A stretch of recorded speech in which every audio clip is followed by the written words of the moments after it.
مزید اچھی شاعری اور کہانیوں کے لیے ہمارا چینل سبسکرائب کریں اور بیل آئیکن پر کلک کریں۔ عشق عربی زبان میں گہری چاہت کو کہتے ہیں، جبکہ اس کی عقلی توجیہ کچھ اس طرح ہے کہ عشق نام ہے بے لگام جذباتی تڑپ کا، جو کسی قاعدے اور قانون کی پابند نہیں۔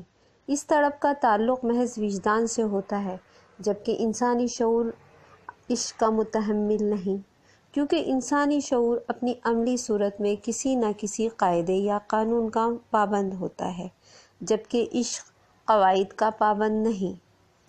عرف عام میں عشق کی دو صورتیں ہیں، عشق مجازی اور عشق حقیقی۔ عشق مجازی دراصل ایک انسان کے مکمل وجود یا کسی ایک حصے سے شدید پیار کرنا اور اپنی طلب کو وجود محبوب کے دائرے تک محدود رکھنا۔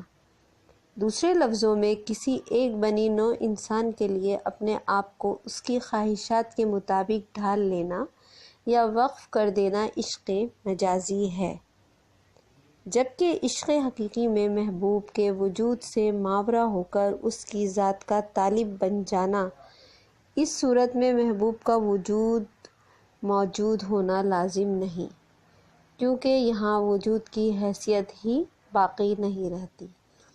اللہ کی ذات ہی وہ مقدس ذات ہے جو عشق حقیقی کی مترادف ہے، جبکہ عشق مجازی میں کوئی بھی شمار میں آ سکتا ہے۔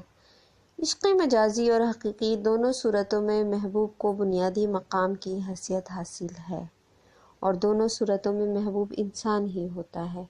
پہلی صورت کو سمجھنا آسان ہے، جبکہ دوسری صورت میں انسان کو محبوب حقیقی سمجھنا بغیر عرفان کے ممکن نہیں۔ جبکہ تصوف میں عشق حقیقی اللہ اور اس کے رسول حضرت محمد صلی اللہ علیہ وآلہ وسلم سے منسوب ہے۔